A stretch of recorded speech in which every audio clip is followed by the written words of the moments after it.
Hello and welcome to another webinar where we'll be discussing teaching mathematics and more specifically using classroom management techniques.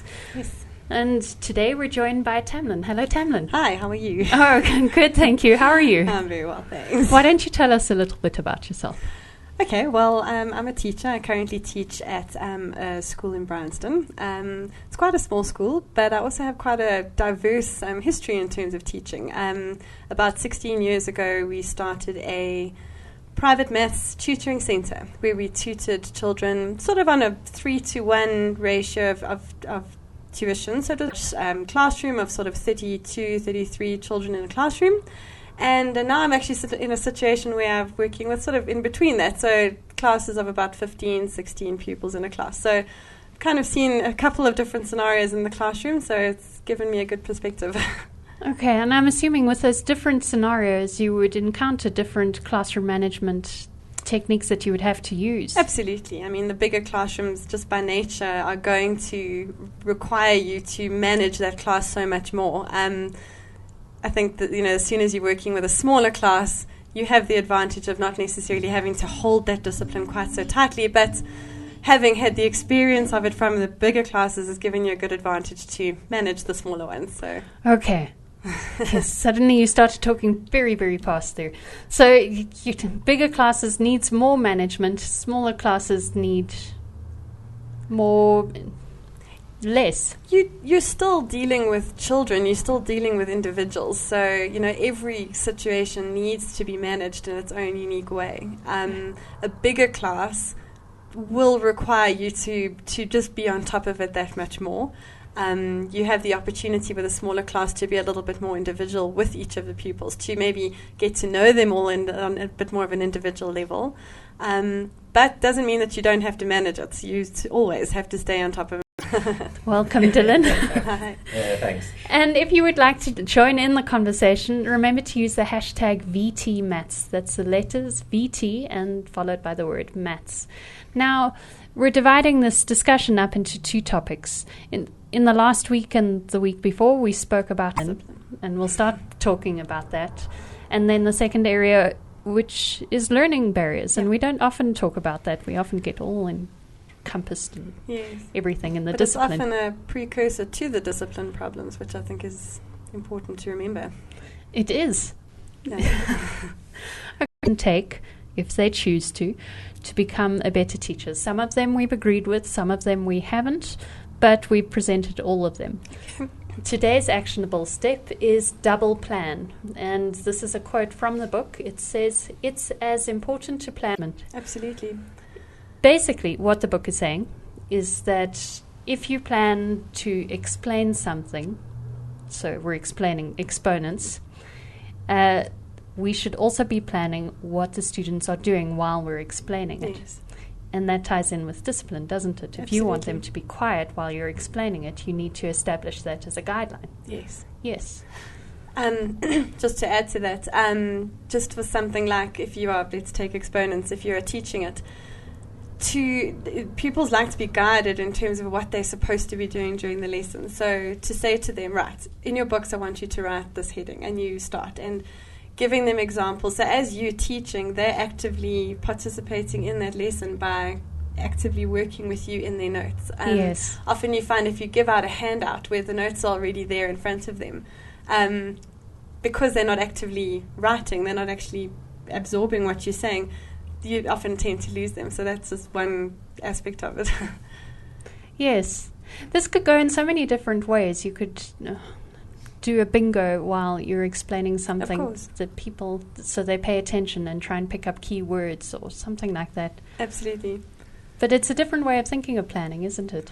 No, absolutely. It's not only about what you're doing, just making sure that, more importantly, as you're teaching, they are actively engaging in what you are teaching. That's the key. So whatever it is that you are doing to keep them busy, I think the goal's got to be that you are maintaining them, you're keeping them with their attention with you and not allowing it to divert. Yeah, because ultimately we're paid to keep their attention. Well, that's it. No, I mean, every lesson's got to have the goal by the time those pupils leave your classroom. They've got to have learned something new, or they've got to have understood a concept. And yeah, that's your goal. So whatever you do to achieve that, that's got to be the end thing to get to. Yes, as you said a little earlier, there's no such thing as a free lesson. No. Now, you also told us a little earlier about an experience you had with discipline and the subject of exponents. Why don't you tell us about that?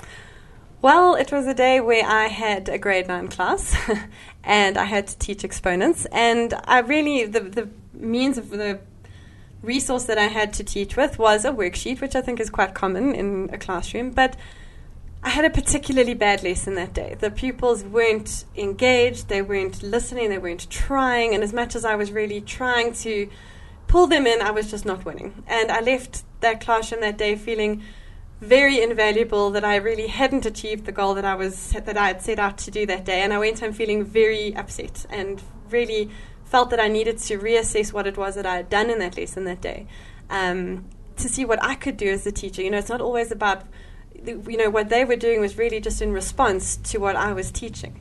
So I had to reassess what it was that I was doing to get a better response out of them. So I took the worksheets, I tore it apart, I got into it, and I restructured it, and I made it interesting, and I tried to just take it from a different perspective.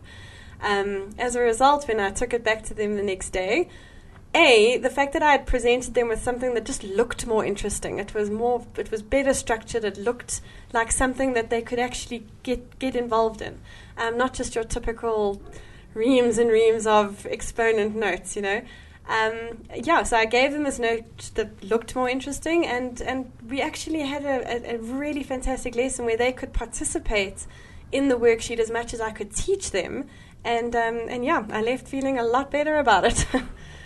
It's good that you went back and you feel better about that, because I think if you carry on teaching after a lesson like that, it just destroys you. You know what? Teaching ultimately is a work of passion and a work of heart. So if your passion and your heart is not in it, then you're doing not only yourself a disservice, but all the children that you're teaching as well. So it's crucial that, if you felt that you've had a lesson where you actually haven't achieved what it was that you set out to, it's crucial to go back and reassess it and to try a different technique, different approach. How do you know that the passion is gone? Well, I suppose if you think about the way the children respond to you, I think, if you're teaching in a way that you are just not holding them, that's one way of assessing where your passion sits. How are you actually teaching that lesson? Are you teaching it in a way that the children are engaged, that they want to hear what it is that you have to say?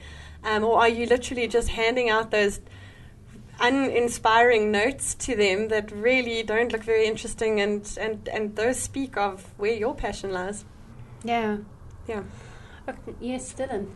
Can I add one more that also emerged from that conversation?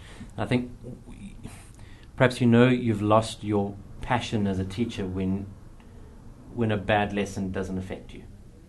When you don't go home and think, that was awful, what can I do to make that better? And yeah, I think the 2 points that you've picked up on that are almost starting to seem like threads through this whole series of webinars is that as teachers, we are the professionals, we are the adults. If it's not working, first step is to look at what we're doing. And in that case, you looked at your whole teaching approach, the worksheet that you were doing. And I think sometimes we expect too much from learners and expect them to just toe the line, when in actual fact, it's us as teachers who need to really set that example of passion and being there, not just bodily, but emotionally as well. And possibly part of this whole discipline thing is coming into the class with that love for your subject, for teaching, tends to just rub off in a really positive way. Absolutely. I think modeling that behavior that you want from your pupils it's the key to actually having a successful classroom environment. So I completely agree. Do you think a teacher can still be effective if they're not passionate? Honestly, I don't believe it. How can you? You're dealing with people, you're dealing with emotions, and you're dealing with so many different aspects of the human element, that you have to be passionate about it. You're dealing with young people, and unfortunately, even so, they already have a preconceived idea that school's a bit boring, and they don't really want to, they often, I think, children have that attitude towards it already. So if you're not coming in there with passion, I suppose then you're really just adding to that feeling of, well, this is a waste of time, this is boring, why should I be here? It's almost as if the teacher has to set the tone for it, like they set the limit on the amount of excitement you can feel within the lesson. Absolutely. And I think one of the things that small children, but also teenagers, are particularly good at is spotting a fake. Yes. Oh, yes. and they will take you to task. And rightly so, I think. Absolutely. If you are coming into the classroom as a fake. Absolutely. I think that's why in so many areas you need to be so confident in your subject knowledge. You need to be so confident in your knowledge of your discipline strategies. You need to know exactly what you are going to do if a child hasn't done their homework. And the children need to know that you know what you're going to do, because then the rules are clear. Then everybody knows where they stand from where it goes. So most certainly. Yeah. Okay, we have structured this talk a little bit, yes. And we started with the section, why? Why do we discipline? And you have written out a few points for us, so why don't we go through them? The first one says lack of classroom discipline results in academic chaos, low student performance, and teacher exhaustion and frustration. Yes. That's a lot of big words. Well, I think it sums it all up. I mean, the fact of the matter is you're in the classroom to learn. That's the point of it. So if there isn't discipline, then there isn't structure, and in fact, there's just nothing that's not constructive. So at the end of the day, the lesson is not achieving the ultimate goal that the children are walking out having learnt. As a result, there's low student performance. Yes. And as I spoke about earlier, the teacher lands up walking out their classroom feeling that they've been completely ineffective, and they haven't actually done A, what they're being paid to do, and B, what they're good at. Teachers are there, they fulfill those roles because they're good at what they do. And it's a horrible feeling to not be effective with that. Yeah. I'd like to change the phrasing of that point a little bit and rather say lack of classroom management results in academic chaos, because there is this feeling that discipline, in order to discipline, you must be strict and things like that. But if you have good classroom management, well, that's it. You can eliminate most of those as well. Yeah. Discipline is not always a negative. It's not necessarily negative. Thank you for saying that. It was something I was hoping we'd get to. Yeah, yes. Absolutely. I mean, to discipline, I mean, this goes beyond a classroom. It can go to a home, in a family, with parents. If you're giving that child discipline, you're giving them boundaries. And I think human nature will always seek the boundary. A child will always push until they find that boundary. And if you give it to them, then they feel secure. They know where they fit and where they belong in that space, and that's what you've provided them with. So that's a positive thing. Yes. It's not a negative thing. Yes, and just to clarify, a boundary is this behavior is acceptable, but this behavior is Absolutely. not. And there's a line between and this the is two. this is it. I'm making it very clear from the outset that this is what I'll accept and this is what I won't. So when I do react when you've overstepped that boundary, then it's not a surprise. It's not taken as a big shock. Everybody expected the reaction, and that's what they got. So again, I think it provides a sense of security for the pupils in the classroom when they know what to expect. Anyone who's lived with someone who's irrational Absolutely. knows how insecure you can feel the whole time waiting for them to explode at a small thing or let a big thing go. Absolutely. So that's why I think to discipline is not a negative thing at all. Yes. Okay, that was not a poor reflection on anyone I've lived with in now or in the past. Let's move on to the next point. Effective discipline is important for maintaining a positive atmosphere in the classroom and supporting students' learning. Well, I suppose that just reiterates what we've just said about about a positive environment being one in which you know what to expect, you know what's acceptable and what's not, all of those things. And again, once you're within that situation and you feel settled and you feel secure, you can stop putting your attention towards trying to push the limits and just focus on what you're actually there to do, which is to learn. Yes. So I think that's that gives gives the children a good atmosphere in which to learn. Yeah. Point 3, teaching strategies that support positive behaviors begin by making exceptions clear. Expectations, thank you, clear. Teaching children how to meet them and reinforcing children's appropriate behavior. Give us an example of this. Teaching strategies supporting positive behavior. So I need to think about it now. If I take a situation where...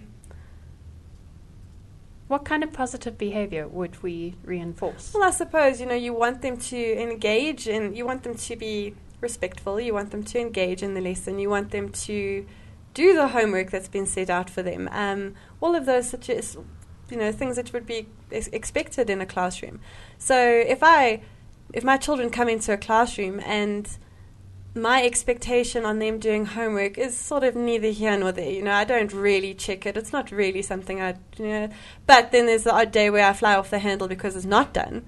That's not making my expectations very clear. So I think it would be, again, it's for everybody's benefit to say, right, I want you guys to understand that I'm giving you this homework not just because it's the right thing to do and as a teacher I should give you the homework. I'm giving it to you because there's a reason that you need to practice this work.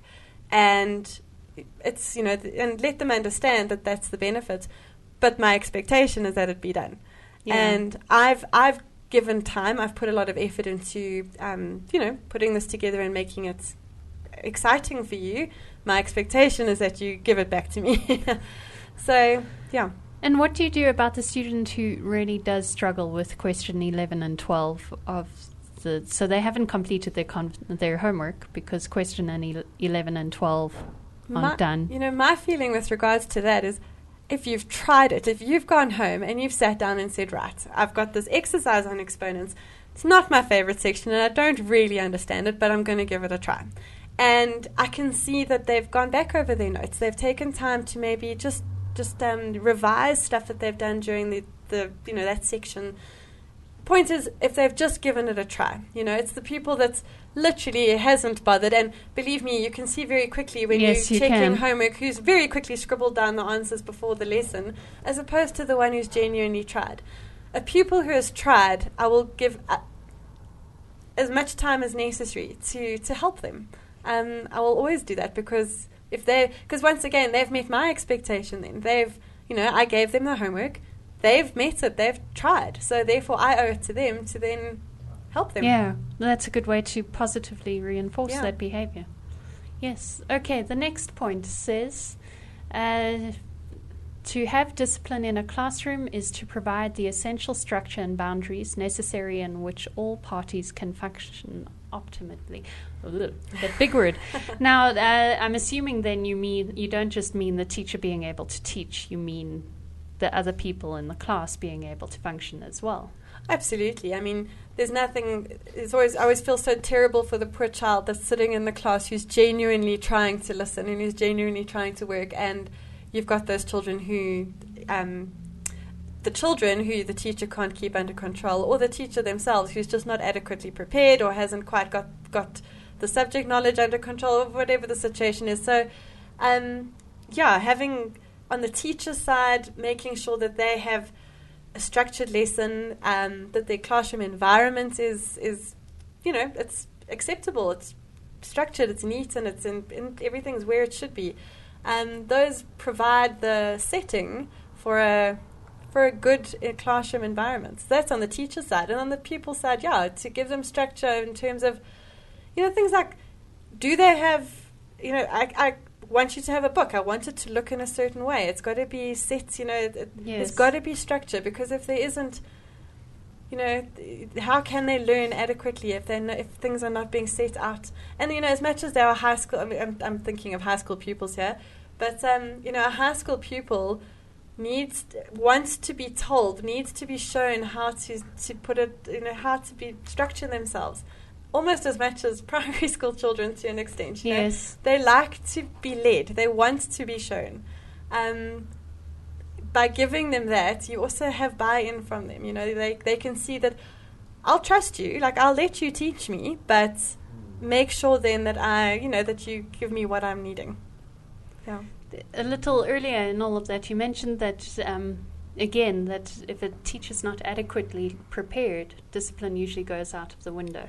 Well, as you know, as Dylan mentioned, they can sniff out a fake very, very quickly. Yeah. Absolutely. I mean, if there's something that you're teaching that you are not completely confident with, make every effort to get on top of that before you face the children. Because believe me, that one question that you're dreading to be asked, they will ask it. Yeah. And the second you and ah about it, you've already lost that little bit of trust with them, and that's fundamental. You are there as their teacher, and it's a I'm sure very old-fashioned concept, but they trust you to lead them in what they need to know. And and you've got to live up to that. You've got to come to the party there. So yeah. Okay, the next, yes, Dylan. Just before you go on to the next slide, just three things that popped up for me from that discussion were, one, to be consistent. Absolutely. That's probably one of the most important things in managing your classroom. If you're going to have a rule, then make sure it's a rule that you can always live by. You can't one day support it and the next day not. Absolutely. Secondly, have high expectations. And I think that's something that South African teachers generally fall down on. We don't expect enough of our learners. We perhaps give too much license. And in my experience, it certainly has been that when you expect a lot, people's natural reaction most of the time is to want to try and live up to that expectation. And the third thing now about being prepared and being on top of your game. And I think if you've got those three things, you're consistent, you have high expectations, and you are bringing your A game to class, you probably have a winning formula there. Absolutely. And in many cases, I think, and certainly my experience holds this out. If you are coming to class and you are giving your best, and you are really there 100%, that trust, that respect that you expect from learners isn't something you can demand. It's something you have to earn. And that's one of the ways, I think one of the primary ways that you do earn that trust and that respect. And what comes with trust and respect? They tend to fall in line. Yeah. Even if it's just one by one, you might find that you just get you win one pupil over in that way, and so they follow. I think it's most certainly your winning formula. Yeah. Okay, the next slide says discipline things we should know. And the first point is every teacher is responsible for discipline and has the full authority and responsibility to correct the behavior of learners whenever such correction is necessary. Now, my first teaching prac in a high school was at an all-boys school, and there they had the head of discipline, and they told me at age 21, I was beautiful then, that if I had any problems, I must just send the people over to him, and he would sort it out for me. It took all the power out of me. Well, I think that's such an important point, is that as much as possible you have to try and deal with that issue yourself, because as soon as you send it to a higher authority, you taking it all the power out of your own hands. You are, aren't you? Yeah, definitely. And that respect, the children automatically look at you as somebody who's subordinate to somebody else, and suddenly you're just not quite as, you're not quite as an authority as you want to seem to them. Yes. Yeah. I think also tied up in that point is the thought that you are responsible for whatever discipline you dish out. Well, I think that I found that an important point, because as much as we are expected to be in the classroom and to teach, there's also an expectation that we manage that classroom. It's all very well that we go in there and we teach our work and we do the assessments and we go through the steps, but the expectation and the responsibility is on us also to keep that classroom. Otherwise, we're not fulfilling our role. Yes. Yeah. Very true. The next point says any corrective measure or disciplinary action will correspond with and be appropriate to the offence.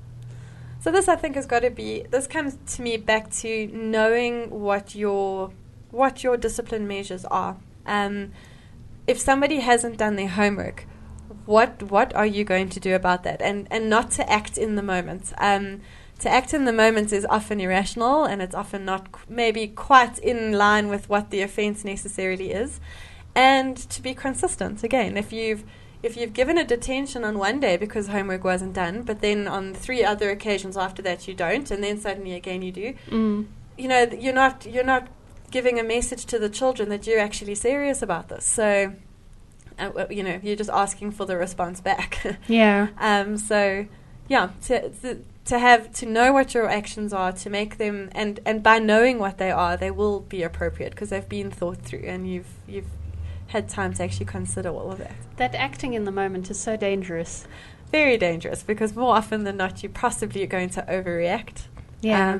Inappropriately react, possibly, which you don't want to do because it can get you in trouble. I think all of us have had those moments where we have lost our cool. Yeah, I mean, you know, we're human, and there are moments where, you know, you're dealing with teenagers, and they are. But again, that's why I think it's so important that you have a set action plan in your head, yes, as to what it is that you're going to do. What is your reaction going to be before that situation even comes up? Because it's going to eliminate irrational moments.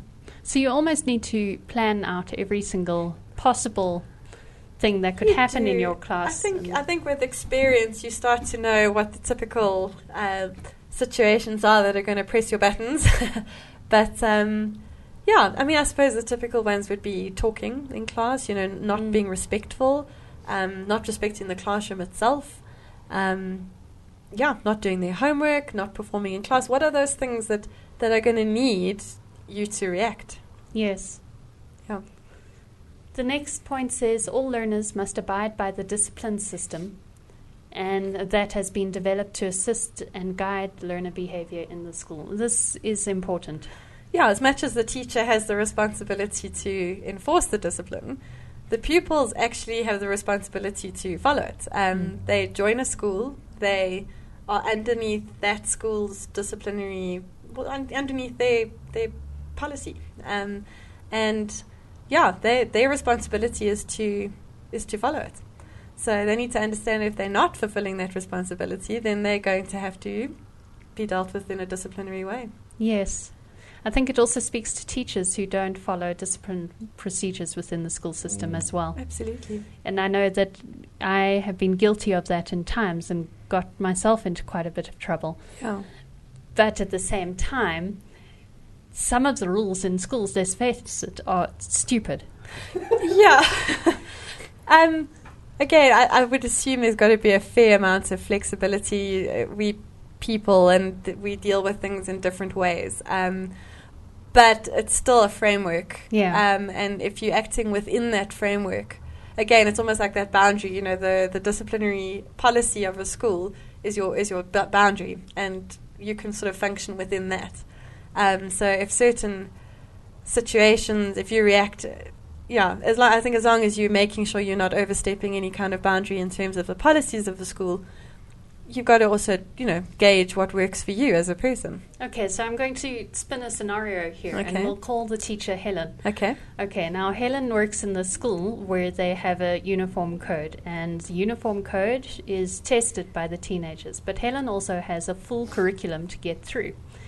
And she sees Callie walk in with thick foundation on, but she also knows that Callie struggles with bad acne. Yeah. So Helen feels, shame.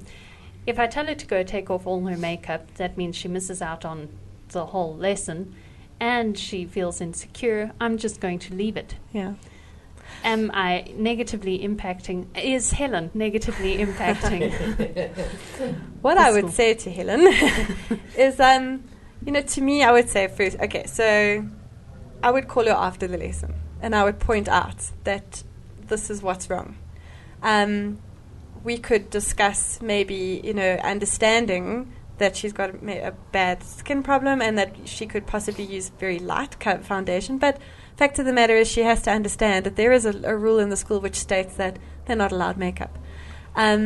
if she came back to school the next day and her makeup was still as thick, now it's a different situation, because now she's, you've spoken to her, you've dealt with the situation in a respectful manner on both sides. You've acknowledged that she's got a problem, and that's fine. But now she's gone against that. You've suggested a solution to it, and her going against that would then say, okay, fine. Now it needs to be taken to a new level, because now it's not about the makeup. Now it's the principle that you're not following the rule. Yeah. Yeah. Okay, I like that you call them aside later, because it is a sensitive issue. It is, and I mean, as you say, you're in a maths class. You're all there to learn maths. If you send her out, you're creating another situation that you now just have to bring her back later to reteach the lesson, or she has to catch it up with from a friend, and that never works very well. So I think it speaks back to your other point about the punishments suiting the crime. Yes. To paraphrase it. And a situation like that, if you've given a fair amount of grace in that first meeting with her, if she chooses not to follow it, as I say, then it's not about the makeup anymore. Then it's about actually disregarding the rules. And disregarding yourself as well. That's it. So that's a different situation. Completely different ball game then. Yeah. Yes. Okay. The next point says, important that as teachers you clearly understand the school's general policy on discipline, as well as what your personal expectations are from your pupils regarding their discipline. So, obviously knowing very well what your school's policy is, as we've mentioned, it's important, because you then know within what framework you can where are you given the authority to act in certain ways, and where are you not. The personal expectations, to me, that rang true to me, because I don't like noise in my class. I really struggle with it. But some people have a lower or a higher tolerance to that, So my expectation in my classroom is that I don't want noise, but I also have to then monitor myself in terms of what sort of noise, is it justified for me to fly off the handle at the class when a little bit of a noise is going on, when actually the noise is really about them talking to each other regarding the work? Or is the noise actually out of control, everybody having a free fall? Yeah. So knowing what sort of what pushes my limits, it's important for me, so that I can also just monitor, okay, the noise is bugging me. Is it justified for me to actually lash out now, or am I actually, should I just let it go for a minute, or just say, come guys, just quieten down a little bit? Yeah. So that's, because noise is not my favorite. Now, you do find that there are lots of conversations that happen in staff rooms, and lots of hatred amongst staff because of their different noise level tolerances. I know neighbours of mine would often get irritated with my class. I'm sorry, you wouldn't have survived next to me. But yet I could cope. I felt like learning wasn't happening in my class if they weren't talking about it. And I'm not saying that that's not what's happening in a quiet class. It's just it suited my teaching personality to have that discussion. I think the challenge that happens is that children go from one class where they're allowed a lot more freedom. They're allowed to talk. And what happens is they get a little bit hyped up during class, and they leave class and they go to the next class. And now suddenly it's a different set of rules. Yes. But what I do think helps is that, again, if the children are very clear that in your class, they know that that's how, as long as work is being done, they know that that's okay.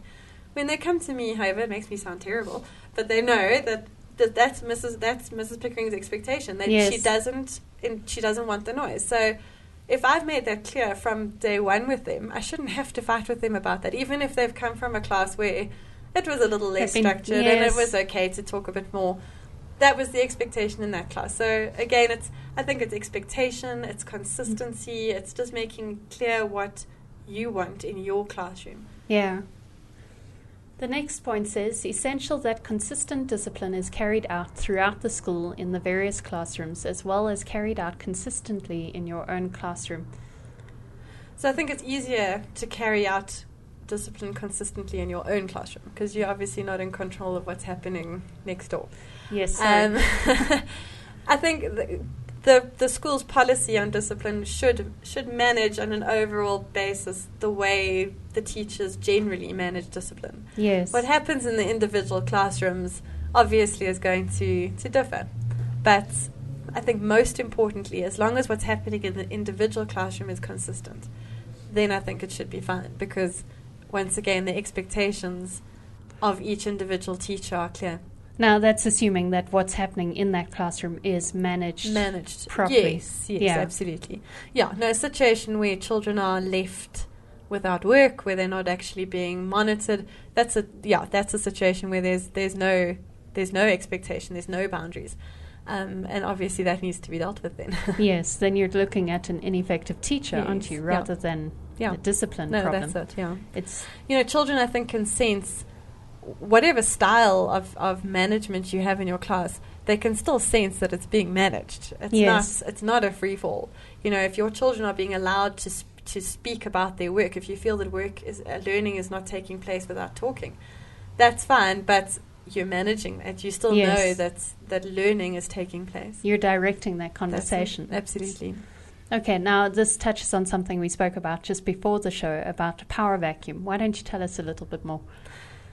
Basically saying, it's human nature. If you are in a group setting, whether it be a classroom or really any other situation where there's a group of people, a leader is going to come up out of that group. So as a teacher, your role is to be the leader. You've got that designated role. And if you don't assume that role from the very beginning, if you let that role, if you sort of fall away from that leadership role, you're going to have a child in your class who is going to fulfill that role, and they're going to lead the class either, who knows, possibly in a good way. They might say, guys, keep quiet, listen to the teacher. Yeah, right. But yeah, but typically speaking, you've got that one strong character in your class who's going to just lead the class in a completely different direction to what you want, and to regain that control in a lesson, I would say, is almost impossible. I think you would have to come back the next day and start again. Yeah, like your exponents lesson. Yes, it's clean sheet and of so I paper. think if it's a case of if you've ever had a lesson where you've experienced that, where you just have lost control, it's worth going and reassessing just exactly where did it happen, what happened. I really feel strongly that for children to come into a classroom, when I say out of control, noisy, rowdy, not sort of respecting the classroom, is one of the first ways to lose control in a classroom. So, if it's a situation like that, to just go and reassess where was it that I maybe lost the control and handed it over essentially to one or two pupils in the class. Yes, I think that's a very useful exercise. Yeah, definitely. It's something through my experience I really found, and from the very, very valuable advice from our previous headmistress, it was exactly that. You establish control outside the classroom. If you allow them in and only once they're in the classroom to now try and get above the noise and to try and actually get on top of the chaos that's going on, you're fighting a very difficult battle then. Yes. It's like you've arrived at the war too late. Well, exactly. No, absolutely. And as I say, by that stage, in fact, already the leadership position is gone. So I found it a very effective means of management is to keep them, to have them orderly and have them quiet and have them understand that they're coming into my classroom. They're not here to play. They're not here to mess around. We're here to do maths. Teaching a subject like maths, you can't afford to have a chaotic situation. Possibly different subjects are more conducive to chatting and to expression, maths certainly, poor maths is not making it sound so terrible, but it's so that basically I know that I need my children with me. I need them to be calm and I need them to be focused. And in order to achieve that, I want that from them outside the classroom. Yeah. Yeah. Okay, we're going to skip. I was going to say something about something else, corporal punishment, but I think we're running out of time, and I'd rather talk about strategies, especially since corporal punishment is illegal. Yes. Yes. You do get the occasional conversation where someone says, back in the old days. We're not in the old days. It is illegal. It's not right to hit a child. No, well, that's it. I mean, if we talk about it briefly, as we were speaking earlier, when someone's allowed to act in that way, sometimes they would possibly overreact and act in a way that was inappropriate. So by making it illegal, it's taken that out of our hands so that you simply don't have the option to react in that way, which I think, obviously helps to not have a terrible situation. Very definitely. Yeah. Okay, so the next section we're talking about is discipline strategies, and we've got just a few points we're going to talk about before we move on to learning barriers. So the first point you've listed is discipline does not have to be punitive. Create a positive environment. What does punitive mean? Punishment. It's not about punishment and negative reaction. If the children understand that you're disciplining, you're managing, but the reason for it is to create a positive, structured environment for them, they won't understand your discipline as negative. They'll understand it that you're actually there you're putting it in place to create a better learning environment for them. Yes. And if they understand that, you'll have more buy-in from them. Their reaction to your discipline won't be to push against it, but will accept it and understand it. I wonder if ill-disciplined students realize they're impacting the learning of others. I would assume they probably do, but it's whether they're bothered about it or not. And again, I think ideally, I suppose what you want is a situation where if you've got a difficult class, if you can start winning them over by encouraging them to understand that your discipline is not, as teachers, you don't want to go to school and shout and scream and give detention. That's not why you became a teacher. Your heart is in it. You're there to give. That's what the nature of the career is. Yeah. So so if you could get buy-in from them in them understanding the discipline, then that's. I think a turning point for me was when I had my daughter and I was able to. The first day I came back from maternity leave, I saw the children as children. Even though they were 16, 17 years old, I saw them as someone's child. Someone's mother wants to know what's happening in your classroom. Yeah. And it changed my thinking completely about classroom management. And it empowered me, I think. Absolutely. Yeah. I'm not saying go out there and have children, but just for me, that was a personal mind shift. I think it does. I mean, certainly you don't have to be a mother to be a teacher. But, definitely not. No, but I suppose it's important to just remember that they each come from their own individual homes, their own backgrounds, and you've got to consider that. Now, Dylan, I want to go to the PDF, the second PDF, where it says in 2.5, this was taken from a Childline document, and it's talking about alternatives to corporal punishment. And it says, hurting children does not work well in changing behavior permanently because it does not change the child's underlying attitudes and values. The child does not learn self-control, only permissiveness, how to respond to the control of others, or how to lie and hide what they're doing so to avoid punishment. I like that a lot. And I think it speaks a lot to that point that you've just had, which discipline does not have to be punitive. It creates a positive use it to create a positive environment. Yeah, absolutely. As teachers, we're not their parents. We can't instill a value system in them. Isn't that a good thing? But we have the advantage that we can influence them. From whatever background they come from, we can still teach them certain values and work ethics and what have you. So even if they're not necessarily getting that from, if they haven't come from home and brought that from home, they can still, as much as it's not necessarily our job to instill a value system, we can help in that way. Very definitely. Yeah. I almost wonder if discipline is worthwhile if it hasn't changed some kind of behavior or some kind of belief within them, if it hasn't altered the way they do things. Have we actually done anything other than kept them quiet for half an hour? No, well, that's it. I mean, at the end of the day, you're wanting to instill, the point is they're there to be educated. You want them to value what it is that you've spent the last half an hour doing. I think if they get to the point where they can actually see the value in that, where they do value it, and all the different things that stem from that, their work ethic will be better, and their respect to the subject and to you will be better. Then yeah, you've made a huge achievement. Sure. Okay. It makes me miss teaching quite a bit. Clearly establish strong boundaries and expectations from the outset. I think we've spoken about this quite a bit. We have, yeah. Yeah. It's so important. Any teacher who, well, I say any teacher, I mean, I'm talking from personal experience, but I just know that I'm there to teach you. I'm there to teach you the best way that I know how. I'm here to give you everything that I have in my head and to give it to you the best way I can. And in doing that, I expect you to sit and listen, to participate, to try. These are all the things that I want from you, and as a result, you're going to get the best from me. And that's going to be the best two-way relationship thing. It sounds like you're drawing up a job description for those people in your class. Well, I suppose they're there to fulfill a role as much as I am.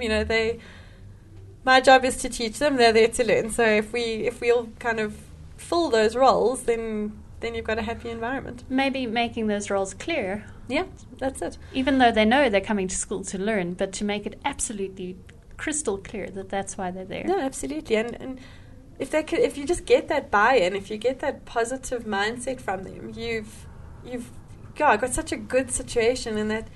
What you teach, I mean, every single one of us have got such wonderful things to teach them, and such valuable information and things that will build them up as a better person ultimately at the end of the day when we send them off on their way after matric. You've given them all of this package of stuff that they now need to take and go and be the best person that they can be out there.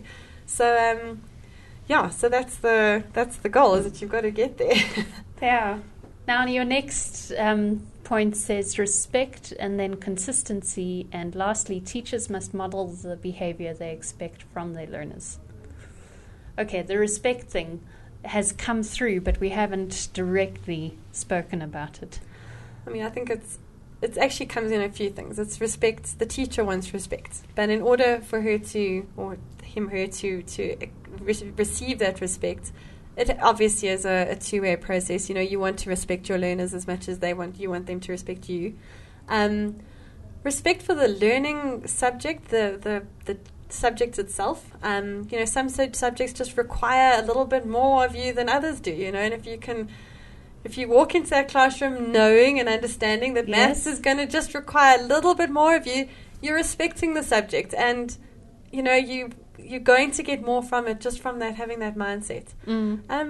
The classroom environment, do they respect? Are they throwing their things on the floor and leaving it in a mess, or are they actually respecting the environment itself? These are all things that, if you have that respect, again, you're just adding to a good classroom environment. Yeah. Yeah. Yeah, okay.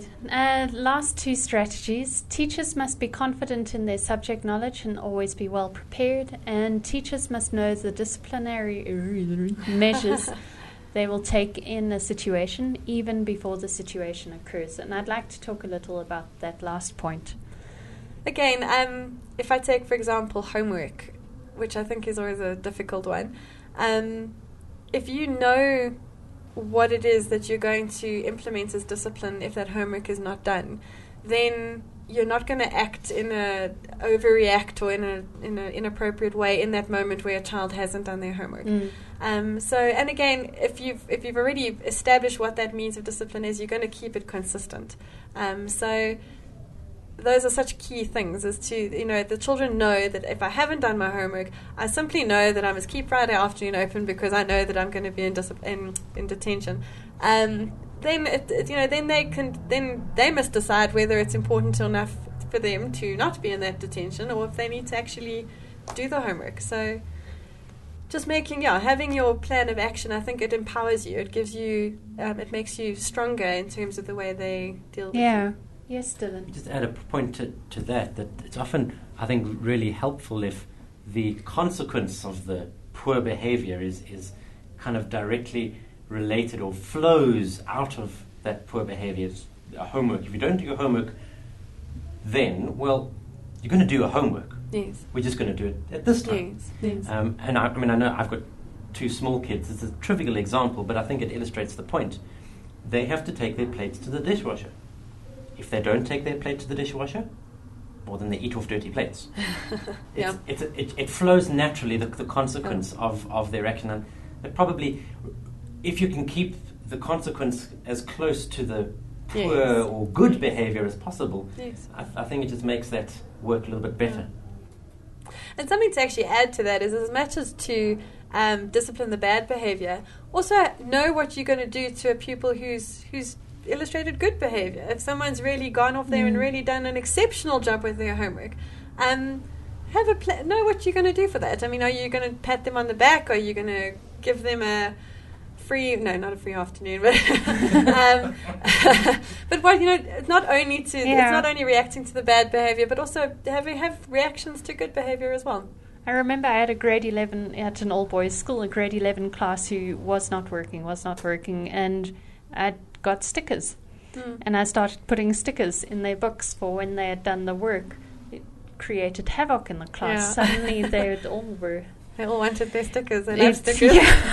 Grade 11. Yeah. Grade 11 boys. Were they scratch and smell stickers? No, they were cars. They were metallic cars. It's amazing. They do love their stickers. Food works too. Oh, yes. But you can't go home and show your parents a half-eaten donut. It doesn't have the same impact.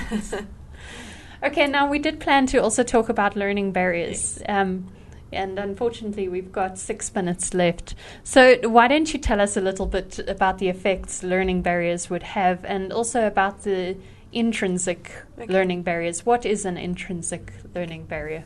I think if you scratch the surface a little bit on a child's bad behavior, you would often find that a precursor to that bad behavior is often, there's a reason behind it. It's often not just a case of they want to get under your skin in that particular day. So when you talk about a learning barrier, it's something that's preventing them from engaging in that lesson. And those can be things that are internal to the learner themselves, or it can be something external in the environment. Okay, so when you talk about intrinsic learning barriers, what is going on within that child that could possibly be preventing them from actually learning, and as a result, reacting in a negative way. If a child has a hearing disability, possibly their left side of their hearing is not as good as their right, yet they're seated in the classroom on the far left side of the classroom, they're automatically at this disadvantage where they can't hear what you're actually saying, and as a result, they're not paying attention and they're chatting to the friend next door. You're reacting to the bad behavior, you're getting angry because they're not actually listening in your lesson, when it actually stems back to the fact that they have a barrier which is causing this problem, and if it was just something we were aware of, you could alter it and you could fix it and hopefully remedy the bad behavior. It does take quite an in-tune teacher to realize something's hugely different. And I've also realized with experience that that's where communication with parents is so important. Something especially intrinsic, something like poor eyesight, ADHD, things like diabetes. If a child is sitting in class and they're a diabetic, they might be feeling terrible and not actually able to, or maybe feel like they're not able to tell you in class, and as a result they've zoned out and they're not actually paying attention.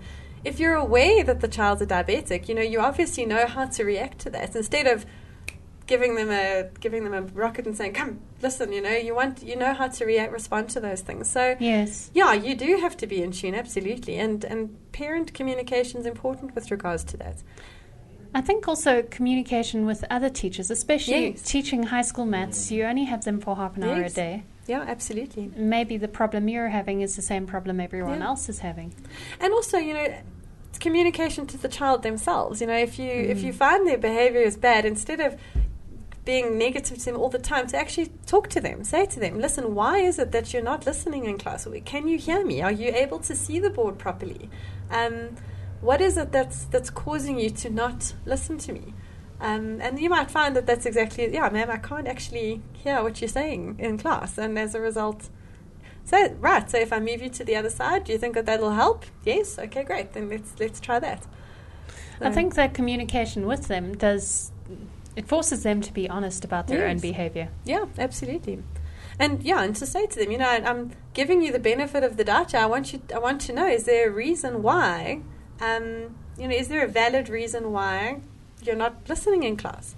And if there is, I'm willing to help you with that. So let's talk about it.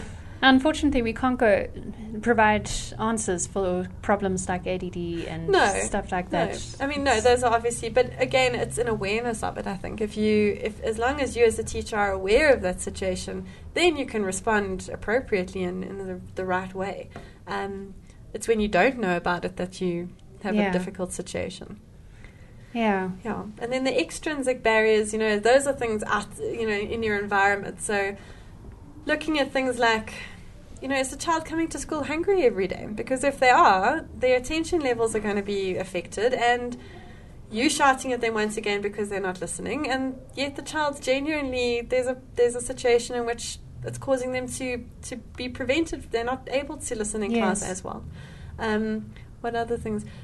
Factors of upbringing, overprotective versus disengaged parents. Yeah, that's also something. And also child-headed households. Yeah, absolutely. So these are, all of these things go without saying. It would influence the way that they would respond in class. And school factors, things like crowded classrooms. That's an extrinsic learning barrier. If you're sitting in a very full classroom and you're really struggling to concentrate, that's a situation to consider. So bullying, another one. Language is another thing. As an English speaking teacher, I've got many children in my class who are not English as a first language.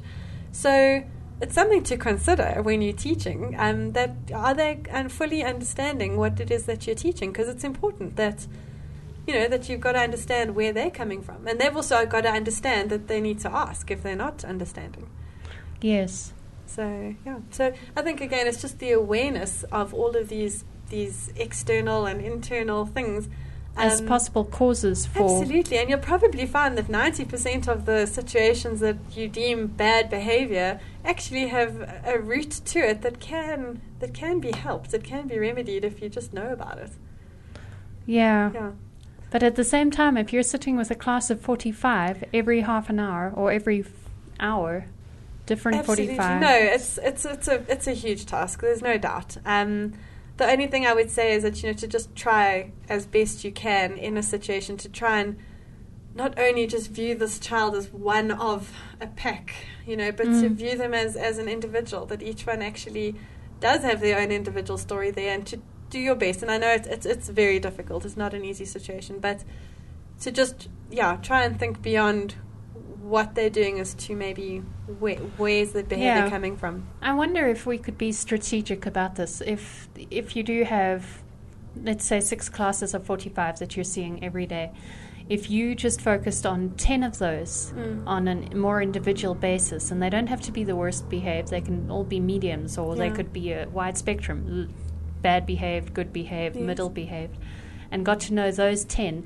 maybe by your influence on those 10, it would spread to 4 people around them, and then it would somehow. Yeah, no, well, that's it. If you get buy-in from a couple of them with the way that you relate to them, immediately, I'm sure you go. It's by nature of peers, they'll start to react in the same way. So, and I suppose just in a classroom, to be careful as a teacher to not blanket discipline, and often you can Yes, I'm so guilty of this. And in that moment where you're reacting, to be aware of who the people are who are reacting, because more often than not it's the same people, and from there you can start digging a little bit deeper as to what is going on with those people, because generally speaking that's where I'm finding I'm having the problem.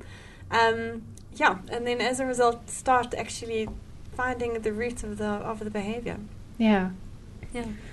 Well, Tamlyn, we have come to the end of our hour. Thank you for coming in. Thank you so much. It was wonderful having you. Thank you. And thank you, Dylan, for working the magic. And we won't see you next week. We're taking a break for the school holidays, but we will see you at the beginning of term 2. Super. 3. Term 3. I'm very sorry. Term 3. Can you see how good my maths is? Thank goodness it's not been a term 2. Goodbye. Bye-bye.